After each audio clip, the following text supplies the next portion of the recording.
America, and welcome to Invent America, because America invents. This episode of Invent America TV is brought to you by America's Inventor Lady and Home Talk USA. Home Talk is a proud member of the King's Broadcasting Network and has been bringing to you the best of America's home-based product innovation since 1998.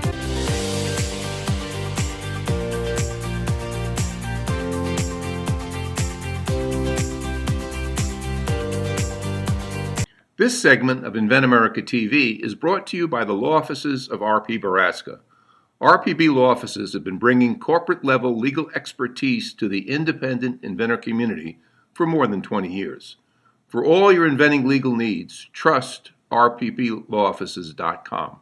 Welcome, America. That's right. This is the King's Broadcasting Network, and you are now tuning in to the Invent America show with the inventor lady herself, with myself, the Canadian contractor Michael King, with inventor lady Rita Crompton. We want to welcome all of our Home Talk USA radio audience that's carrying over to the Invent America show. I'm often asked, KJ, man, can you explain Home Talk, Invent America, Made in America? Guys, it's just one show. But what we've done, and we find it more effective since we cover all these issues, is when we talk at Home Talk, we're talking to the manufacturers, we're talking to the products, the technologies. But when we cover all the Invent America issues or how to get your product to market, we were scheduling all over the clock here, all over the spectrum. So we wanted to focus specifically on that. And it's been a real successful venue, just like the Made in America. So that's basically right, Rita. We'd like to welcome her now. But Rita, we're trying to make it focus and narrow into one subject matter, that way we can focus on that one subject matter. And that's the reason why we broke off one big show with three little small umbrellas. You know what I mean? Does that make sense? Absolutely. And it's so wonderful the way they overlap and work together. We've enjoyed watching it evolve over the years. And, because so many of the shows that you were doing, they started with an inventor solving a problem. Yeah. Well, how did that inventor get there? And then, on the ones that had products and they were made in America, well, let's share that story, because every inventor's got a story. So, it's really been interesting the way things have evolved, and yet how they fit together so well. And, it's exciting to let the American consumer know how challenging it is and what the inventor has to go through. But for a lot of folks out there, it's like, the fantasy is, being able to come up with an invention someday. Well, this is what you have to do. This is what you go through, and, avoid these mistakes, and, focus on this. So it's been fun telling the stories and, sharing the backdrop of all these inventions that people can find out there. Yeah. And I'm glad you mentioned that, because we've been, in radio, let's face it, in radio, nobody listens to like 3 hours straight. They come in, they come out, they come in and out. But if you advertise in advance and say, this is going to be the agenda of the day, then you have more of a target audience, and that's what we're trying to do, is have a target audience to discuss that particular home need, construction need, home improvement, invent, you know what I'm saying? How about Christmas need? Okay, because we are entering the Christmas season, and so many of these inventors would love to be able to get you to buy their products right before the Christmas season. But it is amazing how people can get so excited when they get something. I never saw this on the market. I used to do that for my family, is that they'd get new products that were just getting into the marketplace, and they were always so excited. It was the whole show around Christmas was the new products that I was promoting and coming into the marketplace that I shared with my family. And we always had a really good time. So, heck, guys, it's a fun conversation when you give somebody something that's brand new that they didn't even know was available out there, and you say, okay, this is a cool new invention. One of the most important things that we have to discuss, man, is managing your time. I mean, the persistence has to be there, and that's the biggest downfall that a lot of young inventors have. They have no clue about a plan and how to manage that time, right, Rita? Oh, absolutely.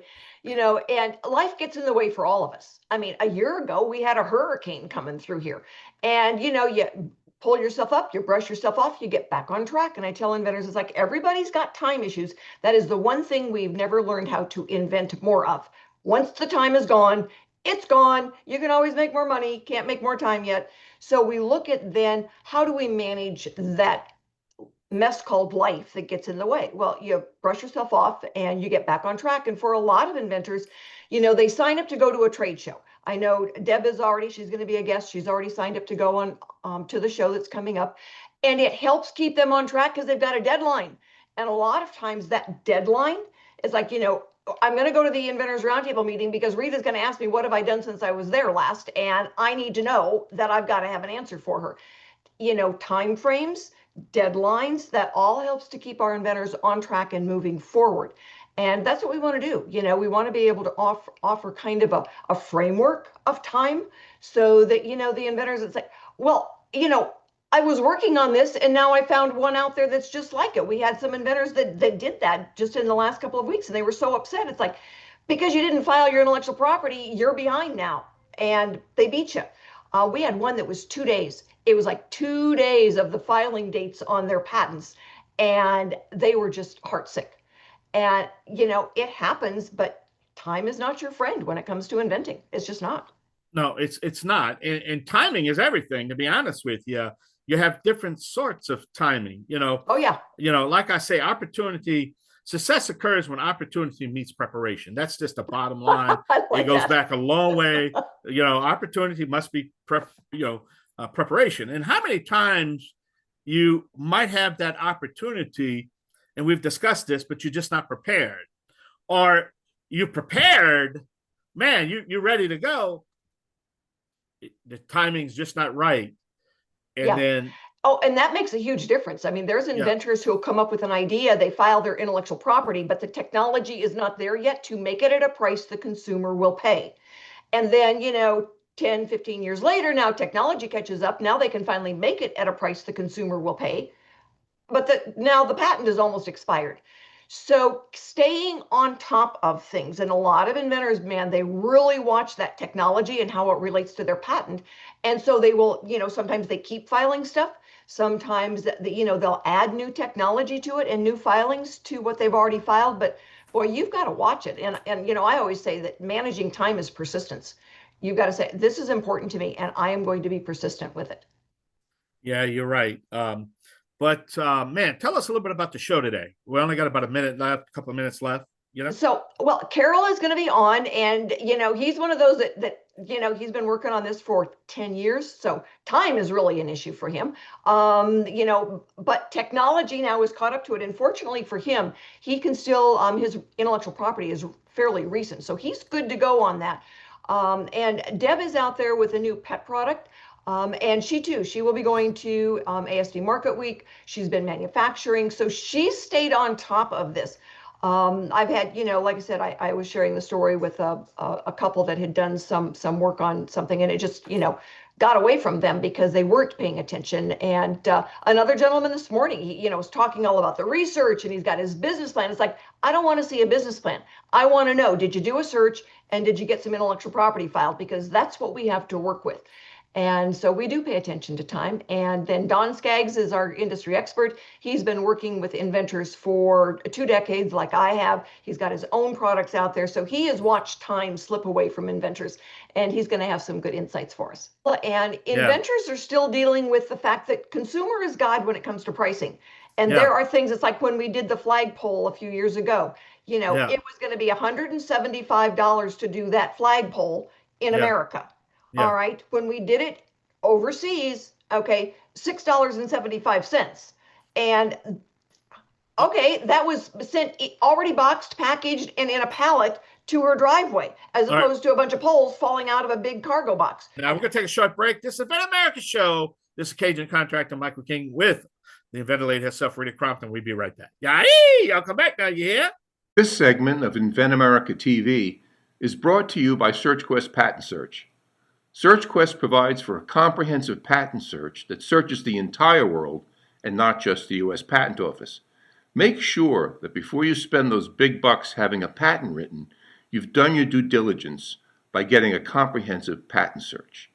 Use searchquestpatents.com for all your patent search needs. They scour the world for you. Right. So my first guest today is Carroll Stewart.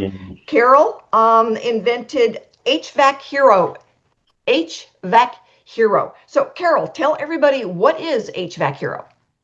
HVAC Hero is a cleaning unit that attaches to the top of the exterior HVAC systems. It's primarily to fight the enemies of an HVAC system, saltwater applications, washing the salt off the chassis on a daily basis, multiple times a day,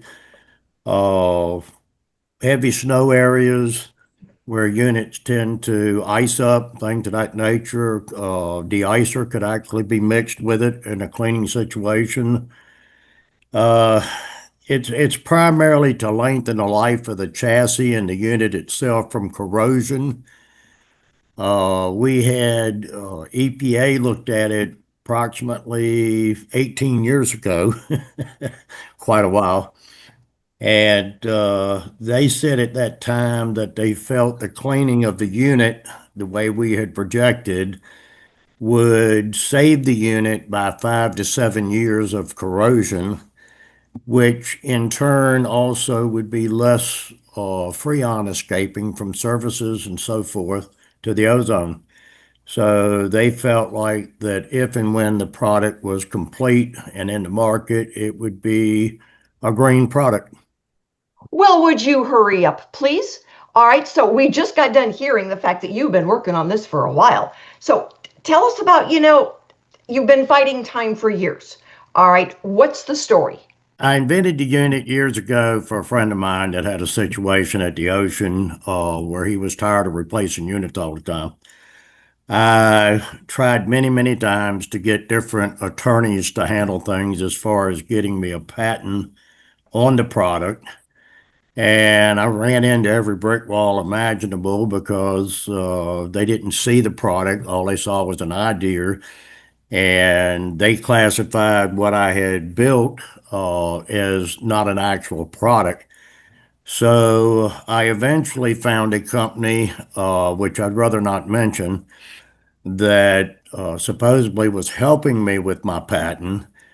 And it took them 8 years to go through the paperwork, get everything in process. They were constantly putting the wrong drawings of the invention, and that was having to be changed back to my invention, not theirs. Their attorneys, they went through, I think, 2 attorneys before they finally got to the one that ended up completing my patent. So the last 8 to 10 years, I've been going through this process with this particular company and finally got approved beginning of last year. I got my final patent. Well, congratulations. And, yes, it can be a long haul, but generally, at 3 years, we're figuring, long enough because that's average. 3 years is average to get a patent issued. So, the fact that you went through all of that time, I give you an A+ in persistence. And so what's the next step now? Where are you going with this? I've seen your videos. They're awesome. And I certainly get it. We don't have the issue with salt out here. We have the issue with all the, stuff falling out of the forest. So totally get what you're talking about. Just a little bit different enemy. So when you talk about, we're gonna come back to that. All right. So what are your next steps? What are you trying to get done? What I'm trying to do now is find a manufacturer that would purchase a license to manufacture and market the unit on the open market. That's my plan. All right. And we're going to help you find that. So you talked about salt. Obviously, people get that if they're living, down along the coastal areas. What are some of the other enemies? There's a lot more to this country than just, salt water. What are some of the other enemies that your application helps to protect an HVAC from? Well, it will help to wash the unit as far as dirt, dust, and things of that nature, which are all enemies of an outside HVAC system. One of the big things is up north where you have the heavier snows, especially in the wintertime and all. You could actually use a de-icer in the mixture when it's sprayed to de-ice the units and wash the snow off the units to where they become more efficient during the wintertime. Excellent, excellent. So what have you done? I mean, I've seen your video, so I know you've got the functioning prototype, the proof of concept prototype. What else have you done now to start getting this out there? I have kind of been sitting on it for quite a while. And I had a young gentleman call me about 3 months ago. I believe you know the gentleman. And matter of fact, he introduced us. Yes. And he seemed very excited about the unit. His words were, I didn't understand what I had and how much need there was for it because it can be used for commercial and residential possibilities. So, there's a lot there. It's just not knowing which way to turn on the next move to get it to market. So, well, you took the next step that I suggested, which was the functioning prototype. And like I said, it is, looks really, really good. You're a step beyond the duct tape and cardboard version of that. And I appreciate that because it's amazing how often I see the duct tape and cardboard version that is the first prototype. So you were really, really good about that and very professional. The unit looks very professional. So it will be easy to show, easy to demonstrate. And that's a good thing. Well, I appreciate that, Rita. I really do. And, it's a situation where this unit, the good thing of this unit is the way I have perfected it myself is most of the parts, as far as any type of repairs down the line, like a clog, spray head or something, can be bought locally. So it makes it very easy for the homeowner to, take care of a small situation. It's a situation to where the cleaning fluids and antifreeze fluids that are used in it are very simple. That can be bought locally as well. And this unit can actually be operated in 2 or 3 different ways. It could be hooked directly to a garden hose and a timer to where you time it, 2 or 3 times a day for a certain amount of time for spraying the unit and cleaning it. Excellent. Depending on the application needed at the time. I also. Well, Carroll, I'm sorry to interrupt you, but we are running out of time for this segment and we've got to go pay some bills, everybody. So, stick with us. We will be right back with another inventor and another product and, different timing types of issues. But as Carroll progresses through this process, we will let everybody know. And when his product is on the market, we will let you know that as well. So stick with us, everybody. We will be right back.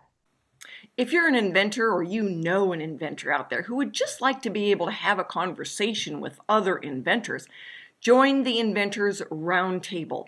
It's free. The meetings are virtual, so you can be anywhere in America and talk to another inventor. And for a lot of folks out there, understanding the process, being able to ask questions, getting good service provider information is critical to the inventing process. So, got questions? Want to join? It's free. inventorsroundtable.org. When you know an inventor, you are an inventor, you've got a neighbor who's an inventor, got a new product, and you want to go and show off and how do we sell this product? Join us at ASD Market Week. It is the biggest show in America for consumer products. It is business to business, and the buyers are there to buy product. Deb is going with us to this show in March. Deb Wiedenhoeft, and she has got a new pet product. It is the Pet-Levator.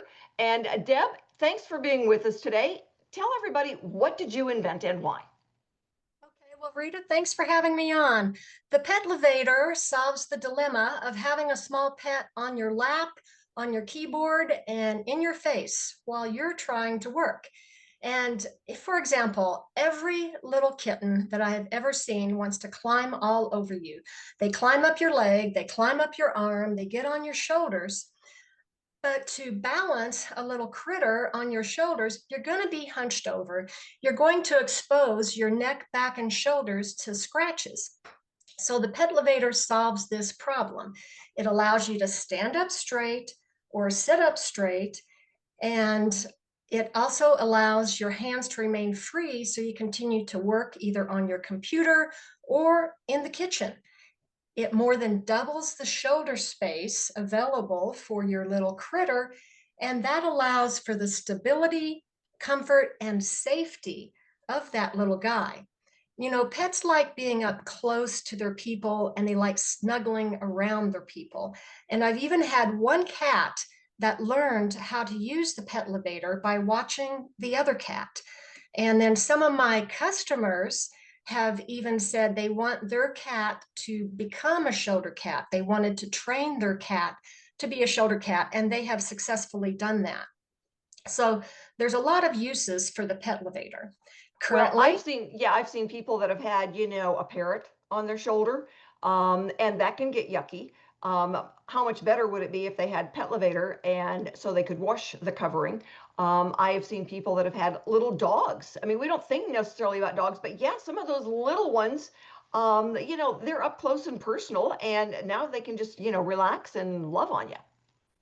right, exactly. You could use it for guinea pigs, bunnies, iguanas, lizards, any small little animal. I did give a Pet-Levator to a neighbor, and they have a small dog that likes to get on their shoulders. So the Pet-Levator is used for any little critter that likes to snuggle around their owners.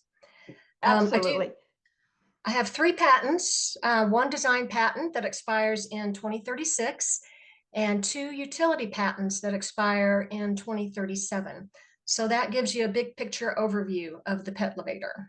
All right, well, that brings us then to time.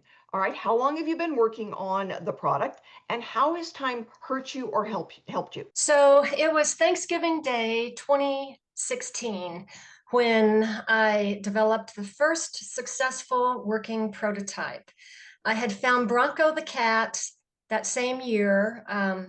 Earlier in that year, he was rescued as a feral. And the first time I picked him up, he made his way up to my shoulders. And every time thereafter, to this day, when I pick him up, he climbs up on my shoulders. That's so sweet. I think that some animals have more instinct to do that than others, but wonderful that, he was your inspiration. Yes, yes, he was feral, pretty wild. You know, it took me 5 months before I could even touch him. And once I could pet him, I wanted to train him to be a house cat. And to do that, I had to pick him up. I thought if he ever got out of the house, I need to be able to pick him up, get him back in. And that's when I realized he was a shoulder cat. And once a shoulder cat, always a shoulder cat. So I got patent pending in April of 2017. I established LLC in 2019, and the business gradually grew since then. Back then, though, I was working full-time as an engineer, and the Pet-Levator was really more of a hobby. It was always intended to be a business, but I did have limited time. In 2020, I was getting too many customers on social media, so I had to close down Facebook and Etsy as well.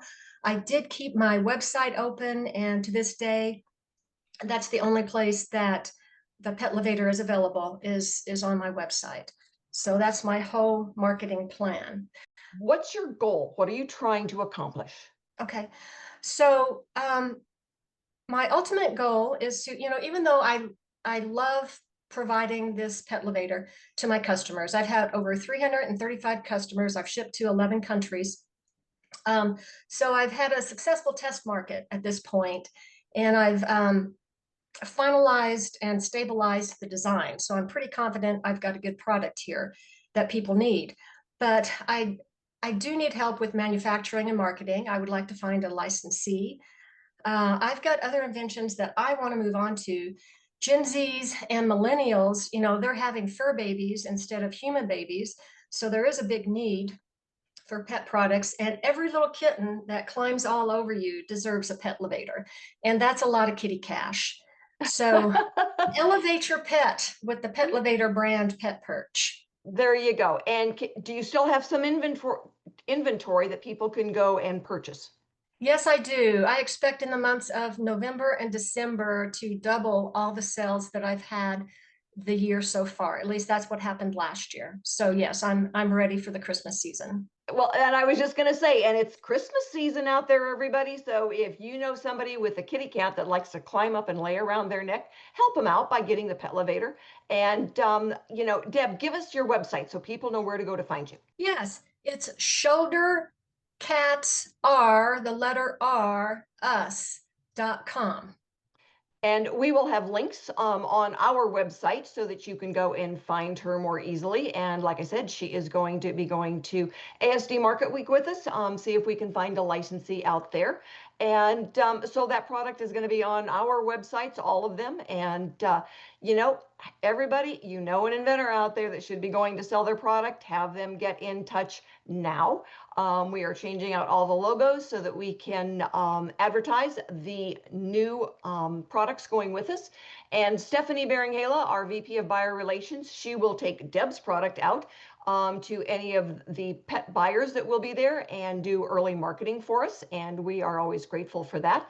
But you know, the time before the show is just as important as the time at the show, because we do get a lot of buyers that want to go and look. They want the new products. They want to be able to see this product that Deb has got that, you know, nobody really knew. You know, she had 350 sales. Now she wants 35,000. So we want to be able to get the products out there for all of our inventors. So you know somebody out there that is really struggling with a product. You know somebody out there that has got, you know, product in their garage and needs to sell it, have them get in touch. Deb, as we get ready to kind of wind this down, do you have any parting advice for an inventor? Yes, I would say, you know, in relation to how has time hurt, when you first go patent pending, and if you plan on seeking a license agreement, I would start on that right away, because you don't know if you're going to be granted a patent or not. You know, had I known I was going to be granted 3 patents back in 2017, I would have started on this process much sooner. So 8 years have passed, and that hurts a little, because that's lost opportunity. Although on the flip side, from here going forward, there's 12 years remaining. So there's plenty of time to mass manufacture and mass market. Well, there is. And like you said, you've got other things that you're working on. And we always talk about making sure that we keep product, you know, new. And, you know, if there's new technology that's coming in with the manufacturing, to pay attention to that. So we do, you know, stay on top of things because we have to. You know, when we're trying to get a new product out there, all of the successful products that have been in the marketplace for decades, holy cow, you know what? They've got, you know, multiple patents on them and multiple changes to all kinds of things, from packaging and names and taglines and, oh, we just added this new feature. So anyway, Deb, thanks so much for being with us today. We are grateful. We're looking forward to showing you off. I wish you could bring a couple of kittens with you, but I don't think they will allow those in the hall. But you know what? Bring a stuffed kitten and put it on that perch. Everybody will understand. All right. Yes. Everybody stick with us. We are going to be back in just a couple of minutes with our industry expert, Dawn Skaggs. Hi, this is a training pull-up for little boys, and it's a great product to use. It makes it easy for the parent and the child when learning how to potty train. The coolest part about the product is that you don't have to take the child's pants all the way down every time that they need to use the restroom. You can just open this part here, and the child can tinkle through here, and it makes it easy for the parent and the child. It's a great product, and I cannot wait until it hits the market. Thank you so much for being with us for this segment of Invent America, because America invents. We have been doing it forever, and we will continue to solve the problems for the American consumer. This segment is brought to you by Product Quick Start and Noah McNeely. We are so grateful that he does a lot of that manufacturing on products that we take to ASD Market Week. And I sent him a couple of folks this morning that have got new products and new ideas and need somebody feet on the ground here in America to help get those manufacturers' prototypes done. So Noah, thanks so much for being out there. My industry expert right now is Mr. Don Skaggs. He is an inventor himself, runs the Kentucky group, and helps a lot of inventors get their products from mind to market. And Don, thanks so much for being with us today. We are grateful to have you. Well, Rita, thanks so much for the opportunity to get to talk to everybody out there in America. Well, you know, when we're talking to inventors that are dealing with time, all right, and we still haven't been able to figure out how to invent more time. You know, they say it's out there, but we're working on it. Yeah, I know. We've got a lot of people thinking, oh my God, I'm out of time. So, you know, as I get up and I'm older, it's like I want that last 5 years back. No, I'll take 20. If I'm going for it, let's get 20. And so Well, yeah. what's the craziest story you've heard of about inventors dealing with time? Oh, where do I even begin? Probably one of the real big standouts was the guy, and actually this was an associate of mine in the entrepreneur space, and she had a next door neighbor. She had no idea he was even an inventor, but he had an invention that he was working on in his garage for 10 solid years. He was Wow. trying to perfect it, and it's like, oh, it's just not perfect yet. It's not. And he would just take that time, and it just, yeah, 10 years, and the technology and the world passed him by, and all the opportunities along with it. But you know, we teach our inventors. We tell them. We say, you know, at kyinventors.org, we teach them. We say, you treat your invention, your product, your startup. You treat it just like you make an appointment with it. You make an appointment just like it's an appointment with a doctor or an attorney. You say to yourself, you write down on paper, on purpose, you make a promise to yourself that, all right, on Wednesday night between 6 and 9 p.m., I'm putting down the remote, I'm putting down the cell phone, I'm getting up, I'm going out to my attic, my garage, my basement, and I am working on my invention. I am working on my product. I am working on my startup. Yep. But a lot of times people have a hard time committing to do that, and it just takes discipline. Yeah, exactly. And I tell them the same thing. It's like you put it on your calendar every week. Which Yep, day are you going to work on it? How long are you going to do this? What are you going to work at? You know, it's like it's one thing you say, well, I'm going to work on my invention, and then they go sit down and they have no idea what they're doing. right. And stuff. It's like, no, no, no. These are the things that you do. And, you know, whether it's going out and doing some research, but I get people they'll spend years doing research. It's like, Yes.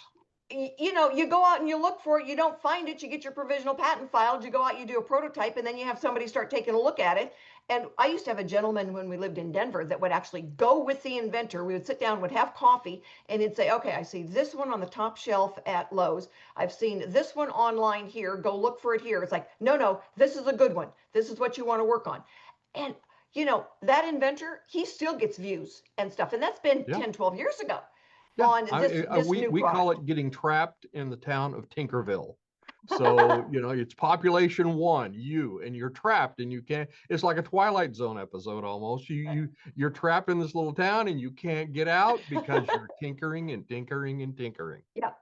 And for some folks, you know, okay, you're a tinkerer, and that's where you know, relieve stress. I had a guy in Yeah. northern Colorado, and he just made them in his basement. You know, he got Hmm. a trademark on the product. He goes, I'm just making them and selling them because they're a ton of fun and my de-stressor. And Yes. okay, that's terrific. And he goes, if somebody knocks it off because it's a fun idea, yay, go me, I'm happy to help. And then I move on to my next tinker because And that was his de-stressor. But then you get somebody else, it's like, no, no, I want to buy an island. yeah, right, exactly. And that's where the problem occurs is if you want to be, and I'm thinking of one of our folks we worked with and that would show up at every one of our workshops with a new item, a new invention. And he actually built one and it was really cool and it really did stuff. But he was a tinkerer. He was having the time of his life. And if his name was George, and if you wanted to be like George, that's no problem. But if you expect an exchange of money for your idea, that's called doing business. And you have to do the hard things, the things that are outside of your comfort zone in order to do those business things and actually get to that exchange of money. You really do. And so, you know, you got to stay on track. There's certain steps you've got to take. And then there's a time when you call in, then help. All right, Yes. help me now. I need to know what to do. And I had a guy the other day say, well, I'm not going to send you my business plan. It's like, I don't want to see your business plan. You don't have a business yet. You know, you haven't even filed a patent. There's no business plan. So it's like, you know, steps in the right order. It's not that a Yep. business plan wouldn't be necessary at some point, but not now. You are in fantasy land. And so, you know, reality check is, did you do a search yet? Oh, no, I haven't done that yet. I wrote a business plan. Ugh. So we do help try to keep inventors on the right track.